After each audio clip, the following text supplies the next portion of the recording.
आज के एक्सप्लेनेशन को स्टार्ट करने से पहले मेरी आप सभी से रिक्वेस्ट है कि मेरे चैनल को सब्सक्राइब करें और इस वीडियो को लाइक करें। तो चलिए बिना किसी देरी के चैप्टर को स्टार्ट करते हैं। चैप्टर के स्टार्ट में हम देखते हैं कि हमारा फोक्स एक स्टोन पर बैठा चन्नी का वेट कर रहा था और वो सोचता है कि तुम अभी तक सोए क्यों नहीं। इसके बाद वो सीरियस फेस बनाते हुए बोलता है, क्या मैं उसे लाइक करता हूँ।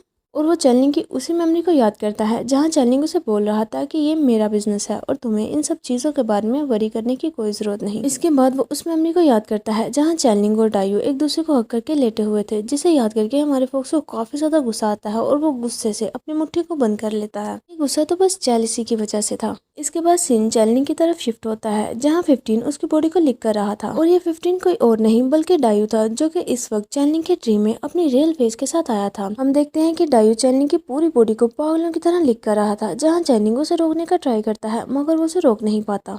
डायू उसकी बॉडी को लिक करते हुए कुछ ज्यादा ही इंटीमेट हो रहा था, जिसकी वजह से चैनलिंग चिल्लाते हुए बोलता है, बस करो, रुक जाओ। 15 आखिरकार तुम्हें ये क्या हो गया है। मगर डायू तो उसकी किसी भी बात को नहीं सुनता और फोर्सफुली उसके साथ इंटीमेट होने लगता है, जिसके ऐसा करने की वजह से चैनलिंग काफी ज्यादा चिल्लाते हुए उसे रोकने का ट्राई करता है और मन में सोचता है, नहीं ये सब ठीक नहीं है। इतने में डायू उसकी पूरी बॉडी को लॉक कर लेता है, जिसकी वजह से चैनलिंग तो अब मूव भी नहीं कर पा रहा था और डायू उसके साथ काफी ज्यादा एग्रेसिवली इंटीमेट होने लगता है और इसके साथ साथ वो चैनलिंग की पूरी बॉडी को लिक भी कर रहा था, जिसकी वजह से चैनलिंग को काफी ज्यादा डिस्गस्टिंग फील होता है और वो अपने फेस को टर्न कर लेता है और वो मन में सोचता है, नहीं ये 15 नहीं हो सकता। ये फीलिंग तो बिल्कुल वैसी है जैसी लास्ट टाइम मैंने अपने ड्रीम में देखी थी। उस ड्रीम में रेड हेयर वाला पर्सन किसी दूसरे पर्सन के साथ फोर्सफुली इंटीमेट हो रहा था और ये फीलिंग भी बिल्कुल वैसे ही है। सब सोचते हुए चैनलिंग चिल्लाते हुए पूछता है, तुम कौन हो और तुम मेरे साथ ऐसा क्यों कर रहे हो। ये चिल्लाने की वजह से डायू थोड़ा शॉक होते हुए रुक जाता है और बोलता है, मैं अभी अभी तो तुमने मुझे मेरे नाम से बुलाया था। जिसे सुनकर चैनलिंग की आंखों से आंसू निकलने लगते हैं। इसके बाद डायू दोबारा से चैनलिंग के साथ इंटीमेट होने लगता है और उसके फेस के करीब जाकर बोलता है, मैं 15 हूँ।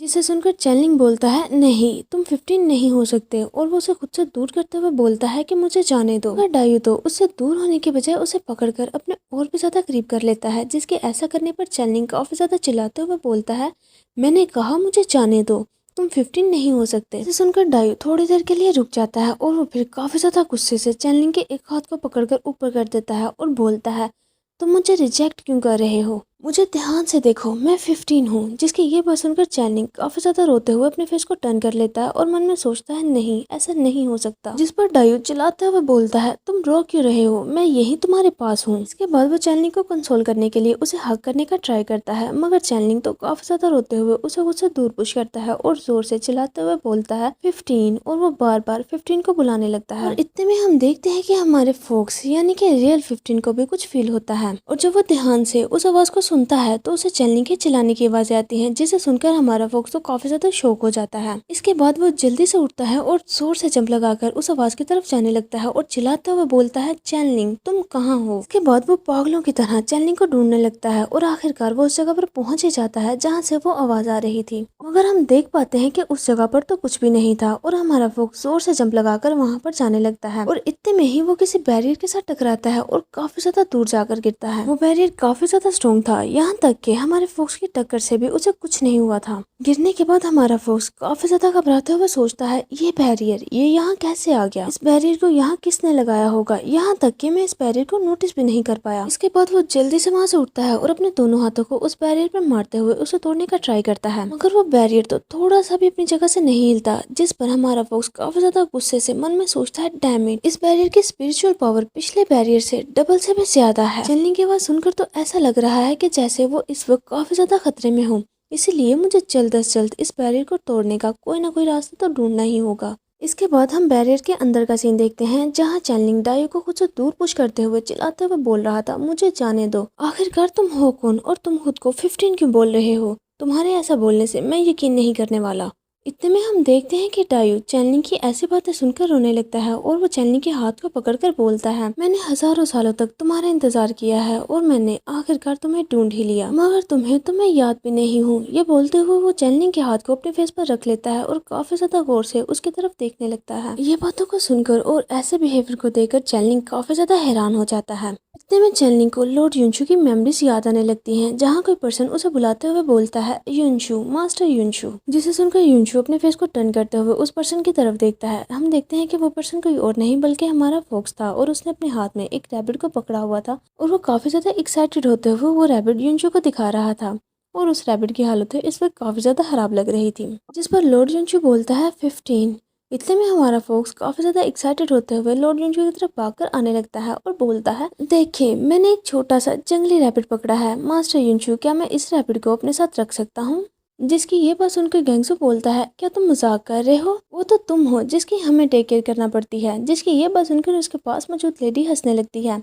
शायद वो लेडी कोई और नहीं बल्कि ग्रैंडमा हवाई थी। इसके बाद हम देखते हैं कि युनशु काफी प्यार से हमारे फोक्स के सर पर हाथ रखता है और बोलता है, तुम्हें इसे छोड़ देना चाहिए। इसके पेरेंट्स काफी ज्यादा परेशान होते हुए इसे ढूंढ रहे होंगे। युनशु की ये बात सुनकर हमारा फोक्स काफी ज्यादा सैड हो जाता है और वो सैड मन से उस रैबिट को हग करते हुए बोलता है, फादर, मदर, और इसके साथ ही वो इस रैबिट को छोड़ देता है। हमारे फोक्स के ऐसे सैड होने की वजह से युनशु को काफी ज्यादा बुरा लगता है और वो उसके पास बैठते हुए उसे हग कर लेता है और बोलता है, मैं हमेशा तुम्हारे साथ रहूंगा और तुम्हें प्रोटेक्ट करूंगा, इसीलिए तुम्हें आज के बाद से अकेला फील करने की कोई जरूरत नहीं। जिसकी ये बात सुनकर हमारा फोक्स भी जल्दी से उसे हग कर लेता है और बोलता है, मास्टर युनशु। और इसके बाद वो चारों आपस में एक दूसरे को टीज करने लगते हैं और इसी तरह हंसी खुशी उनकी लाइफ गुजर रही थी। इसके बाद हम एक सीन देखते हैं जहाँ छोटा फोक्स युनशु के सर पर हाथ रखता है और मन में सोचता है, आप हमारे बारे में कभी भी मत भूलना। इसके बाद हम एक और सीन देखते हैं जहां हमारा छोटा फोक्स अब काफी बड़ा हो चुका था और वो युनशु को बैठा करके खड़ा हुआ था, जिसके ऐसा करने की वजह से युनशु काफी ज्यादा हैरान हो जाता है और वो अपने फेस को टर्न करके उसकी तरफ देखने लगता है। हमारा फोक्स भी काफी प्यार से उसकी तरफ देख रहा था और आहिस्ता से बोलता है, अब से मैं आपको प्रोटेक्ट करूंगा लॉर्ड युनशु। ये बोलते हुए हमारा फोक्स उसके करीब जाने लगता है और वो काफी प्यार से युनशु के फेस को पकड़ता है और उसे किस करने लगता है, जिसके ऐसा करने की वजह से युनशु उसे अपोज करने की बजाय उसे पकड़ता है और वो भी उसे किस बैक करने लगता है। इतने में सीन दोबारा चैनलिंग की तरफ शिफ्ट होता है, जिसके माइंड में ये सारी मेमोरीज चल रही थी। इन सबको देखकर वो सोचता है, युनशु, क्या ये मेरी पास्ट लाइफ है? वो काफी ज्यादा हैरान होते हुए डायू की तरफ देखने लगता है, जिसे देखकर डायू उसके करीब आता है और स्माइल करते हुए बोलता है, तुमने मुझे बोला था कि तुम कभी भी मुझे छोड़कर नहीं जाओगे, मगर तुम हजारों सालों तक मुझसे दूर रहे हो। इट्स ओके, इस बात से अब फर्क भी नहीं पड़ता, आखिरकार मैंने तुम्हें ढूंढ ही लिया है। इसके बाद वो जल्दी से आगे बढ़ता है और काफी ज्यादा जोर से चैनलिंग को हग कर लेता है और बोलता है, अब मैं दोबारा से तुम्हें खुद को छोड़कर बिल्कुल भी नहीं जाने दूंगा। हम चैनलिंग को देख पाते हैं जो कि इन सब चीजों को देखकर अभी भी शौक में था। इतने में वो बैरियर टूट जाता है। हमारे फोक्स ने किसी न किसी तरह वो बैरियर तोड़ ही लिया था। बैरियर के टूटते ही हमारा फोक्स अंदर आता है और चिल्लाते हुए चैनलिंग को बुलाने लगता है। हम देख पाते हैं कि हमारे फोक्स की हालत इस वक्त काफी ज्यादा खराब थी और शायद बैरियर को तोड़ने की वजह से उसकी ऐसी हालत हुई है। और जैसे ही हमारे फोक्स की नजर चैनलिंग पर पड़ती है तो वो उसे देखकर काफी ज्यादा शॉक हो जाता है, जिसे अपने सामने देखकर चैनलिंग घबराते हुए डायू से दूर होता है और बोलता है 15। ये बोलते हुए वो जल्दी से खुद को कवर करने लगता है, मगर हमारे फोक्स ने तो उसकी बॉडी पर मौजूद उन निशान को देख लिया था जो कि शायद उन दोनों के इंटीमेट होने की वजह से बन गए थे। चैनलिंग को इस हालत में देखकर हमारा फोक्स सारी बात समझ जाता है और वो काफी ज्यादा गुस्से से उन्हें देखने लगता है। इतने में डायू चैनलिंग को बैकहैक करते हुए हमारे फोक्स से बोलता है, मैंने ये बिल्कुल भी नहीं सोचा था कि तुम इतनी जल्दी इस बैरियर को तोड़ सकते हो। ऐसा लगता है कि मैंने तुम्हें काफी ज्यादा अंडर एस्टिमेट कर लिया है, माय स्टैंड इन। जिसकी ये बात सुनकर हमारा फोक्स काफी ज्यादा हैरान हो जाता है और उसे कुछ भी समझ नहीं लगती। वैसे गाइस, आपको क्या लगता है कि हमारे फोक्स और डायू दोनों में से ज्यादा पावरफुल कौन है और कौन जीतने वाला है? और इसके साथ ही ये चैप्टर यहीं पर एंड होता है। अगर आपको ये वीडियो अच्छी लगी है तो प्लीज इसे लाइक करते जाए और मेरे चैनल को सब्सक्राइब करें। तो मिलते हैं आपसे नेक्स्ट वीडियो में, तब तक के लिए बाय बाय।